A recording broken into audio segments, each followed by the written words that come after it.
What's up, guys? So today we get to finalize our tutorial on how to integrate SAP Business One with the Laravel application. So I have my Laravel application open, as you can see, and this is what we customized on our previous episode. And so today, basically, what we will be doing is to be displaying the item master and to be also adding items on SAP from this portal. So let's get started.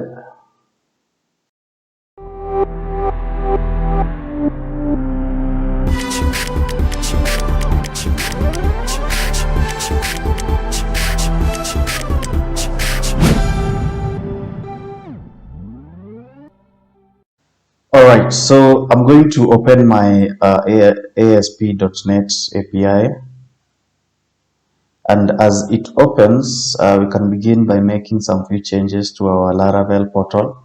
The first thing that I think we should do is to add a section where you can be able to add items through this portal. So what I'm going to do is I'm going to add a bootstrap model. But before that I do that, I want to add a button next to this name. So next to our title. So I'm just going to put it here. I'm going to create it as a H, as a link, and I'm going to set the class. We are using Bootstrap. And free. Okay, then I'm going to give it a name, add item.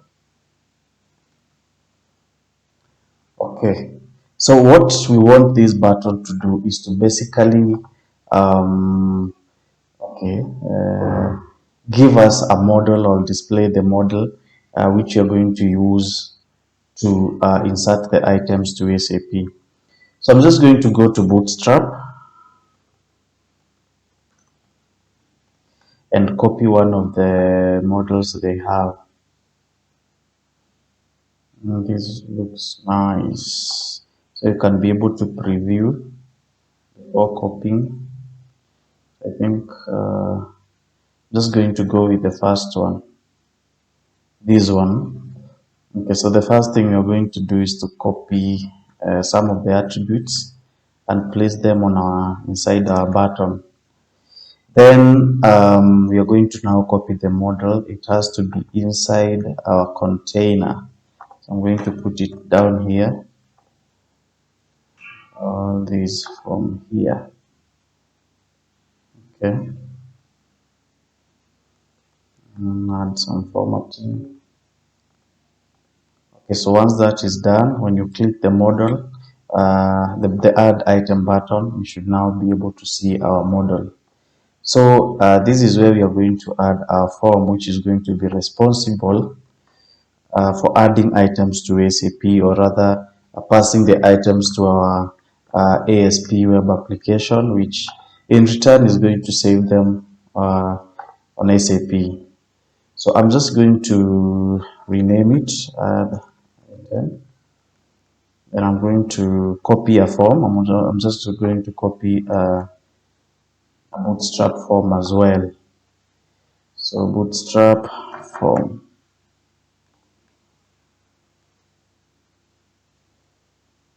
So we want some few fields.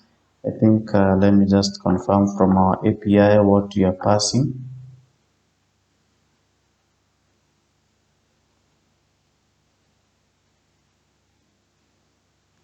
Cool. So we are passing three things. The first one is the item code, and the base price. Okay. So I just need three fields that look like just three text boxes. So I'm going to select this first one, then you're going to edit. So to do that, you just copy this form group, then create a form inside your bootstrap model.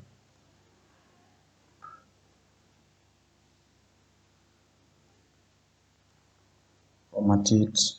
This one we're going to call item code, and we're going to copy it. The next one, we want to call it item name. Then we're going to copy it and now create one for base price. Okay.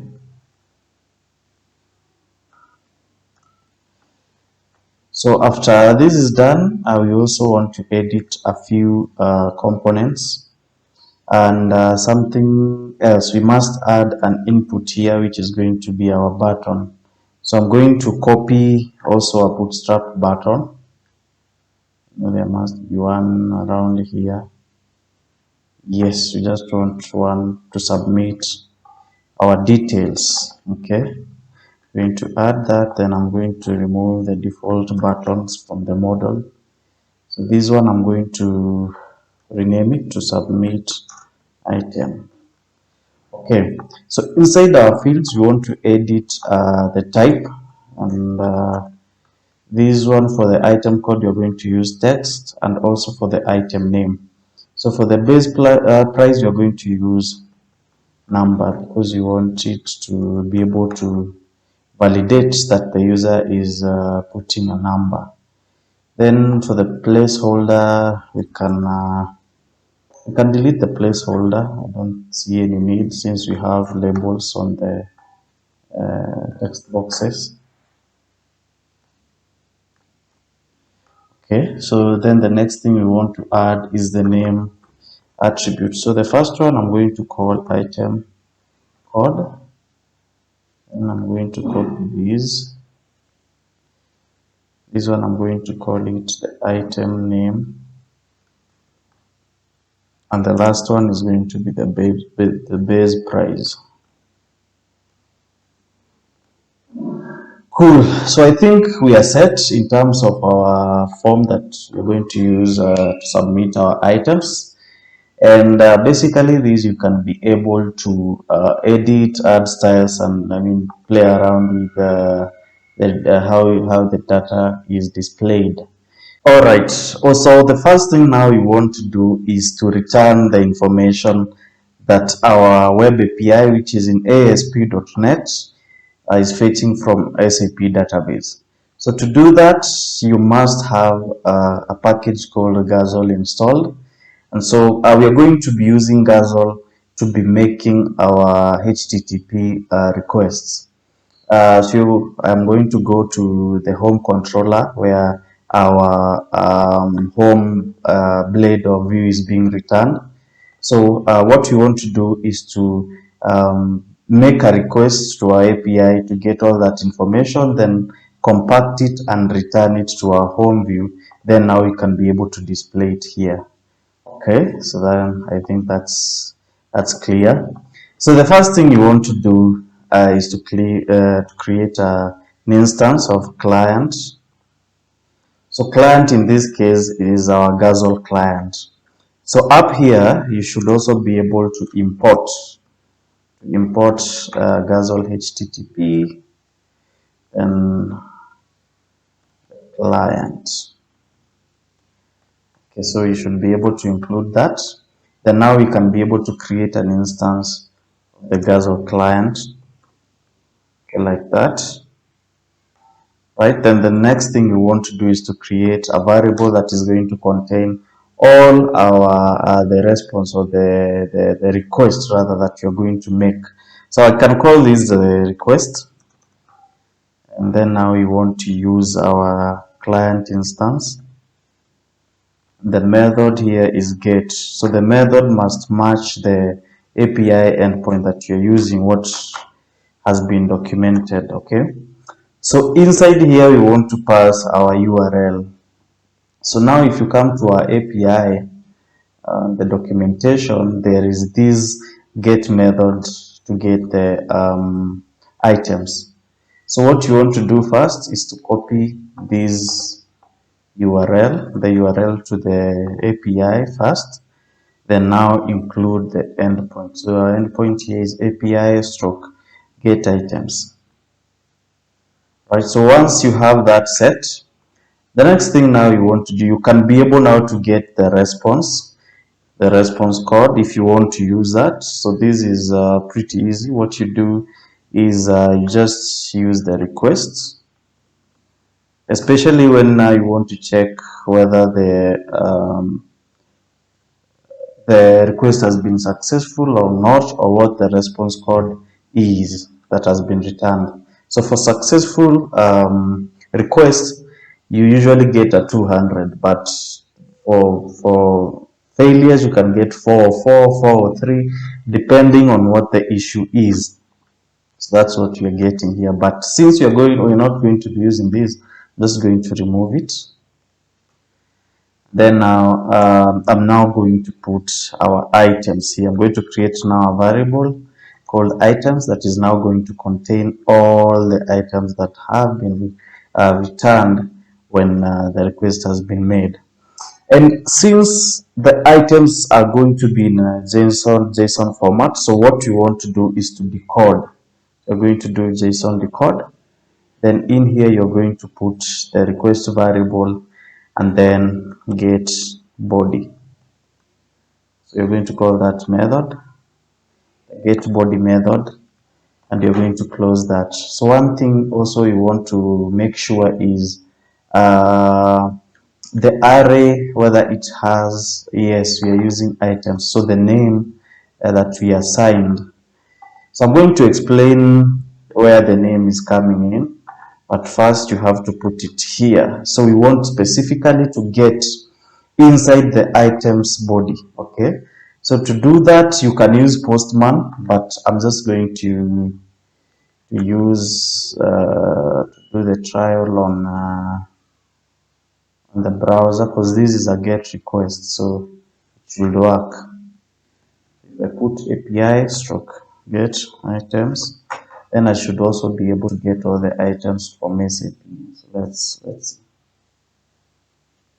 Okay, so now here, as you can see, we are able to get all the items, but now we are using it, returns it in XML format. But don't worry about this, because what happens is when you're viewing it on the browser, it will come as an XML format, but when you make the request from any other application, it's going to come in as a JSON format. So these name property items is what you want to specify on our Laravel project, which we have here. So after we have received the items, the next thing we want to do now is to compact this variable and return it.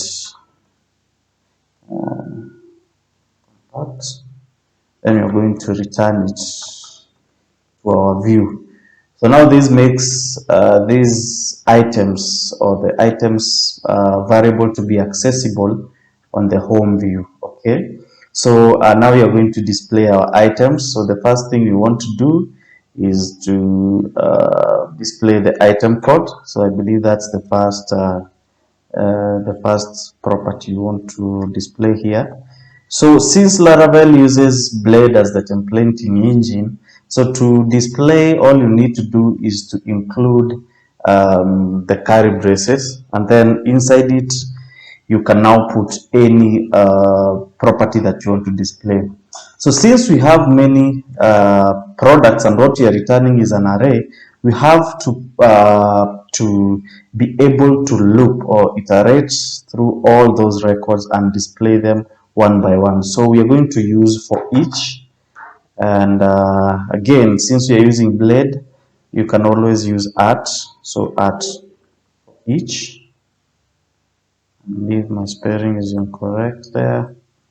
For each, the variable is items as item. Okay, then down here you're going to end at end for each. Fantastic. So now what happens here is we are able to access all these properties under this item variable. Okay, we cannot use items since this is a collection. So what you do is we use the item that you have created here. Then now we specify which property we want to display. In this case, it's the item code. I'm just going to copy this.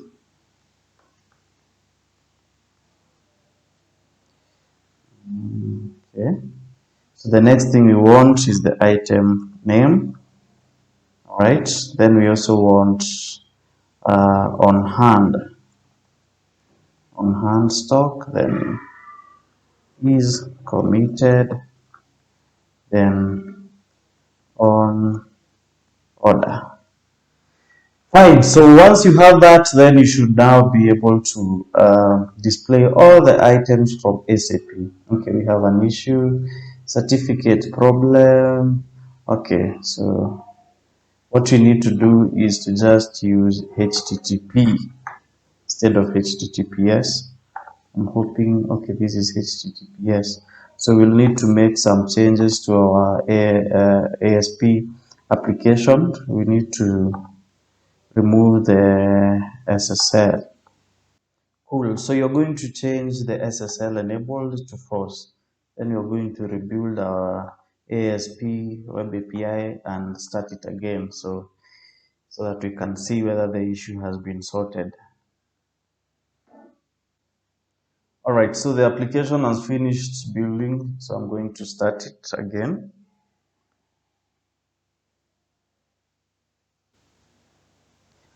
All right. So it has loaded. I'm going to refresh my Laravel application. Awesome. So now, as you can see, I'm able to display all the items from SAP Business One to my Laravel application. Okay. So if I open SAP, these are the items that have already been created, and their item name and their stock. And now, what now we want to do is to add a button here that you're going to use to update. So to do that, we go back to our table, and the last table data, the row that we are using, I'm going to create a link. I'm going to call it update item, or just update. I think update still works. Cool. So this one we can make it a button. So I'm going to create a bootstrap class.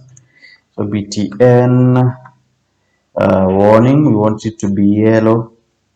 Then I also want it to be small. So you just put BENSM so that make it small. Cool. So now these are all the items from SAP, and we have our update button. So that's it on how you can be able to display the items from SAP Business One. All right.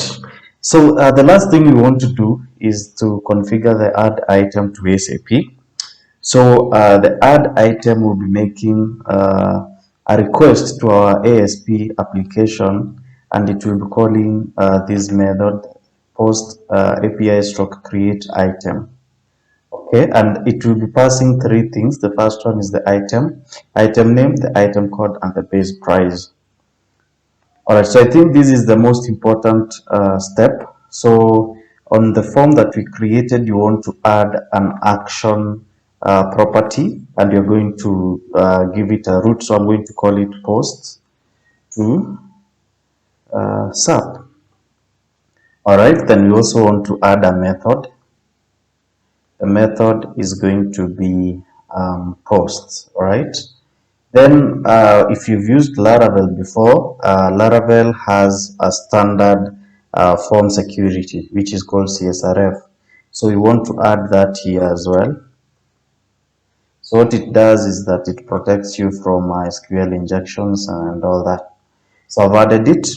So now we can be able to submit, but now we need to also create a root and a function for that. So I'm going to go to my web.php, and I'm going to create our root here, and it's going to be a post. The root name is going to be post to SAP. Then I'm going to use home controller as well. Controller at just going to call the function post to SAP. Okay, So now we can proceed to our home controller and create our post to SAP function. Okay, so I'm going to create it under the index function.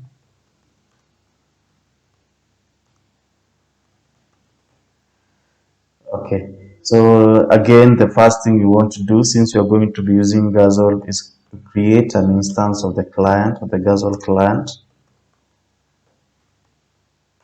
And then now we can create our request variable. Okay, so this is going to be client. So I'm just going to copy this here, and then it's going to be a post. So here is where this is where the difference is between the get and the post.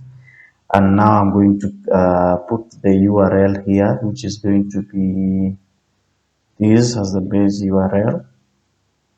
And now I'm going to point it to our endpoint here.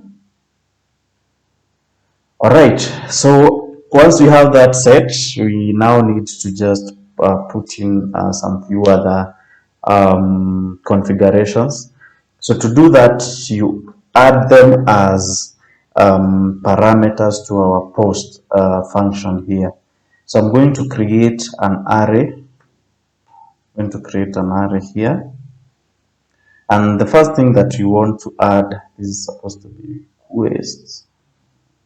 So the first thing we want to add here is the headers.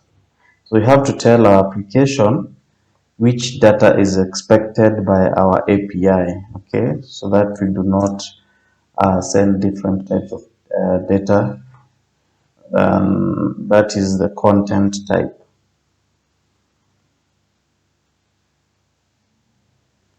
Okay, and so since we are using JSON, that's what we are going to put here. So you're going to put application stroke JSON. So you're going to use JSON for this purpose. And that is what we created and configured on our ASP web application. So now the next step is to just pass our data from the form. So to do that, we are going to create a JSON object here. It's going to be an array.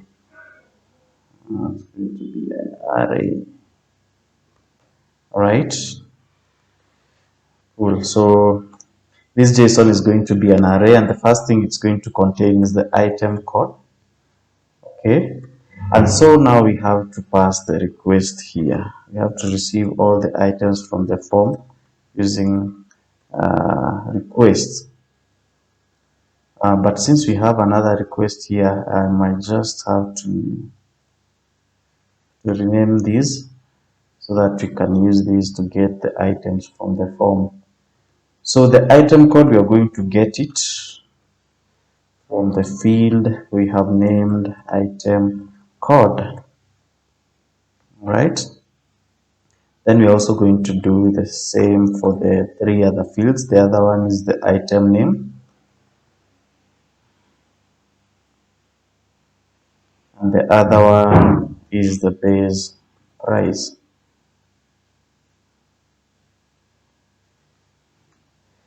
Cool. So once we have this ready, then the last step is to just redirect back when the whole process is successful. So we're going to return redirect back. Okay, you can just use that. It should work. This one here is supposed to be client. Awesome. So these should be able to post to our API, and we can test that. I'm just going to go back to our Laravel application, refresh it, then I'm going to enter an item here. Let me call it sub item test 001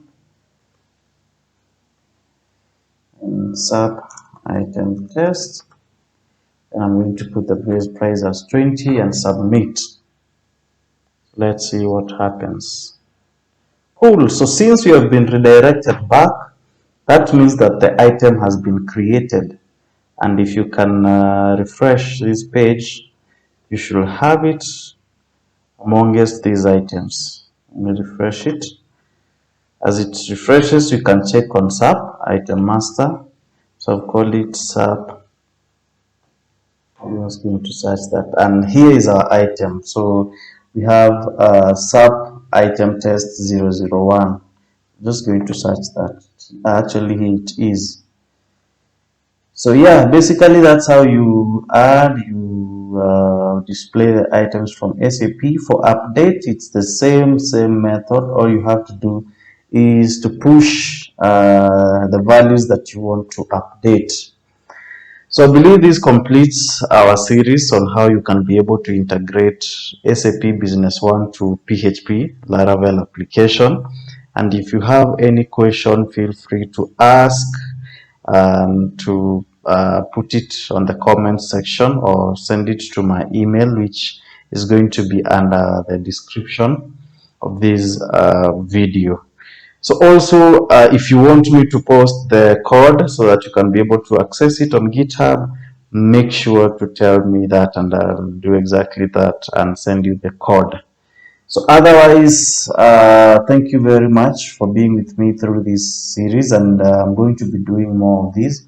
So if you want to see more of these videos, please subscribe and be sure to share this video. So thank you. Hope you've learned. Enjoy.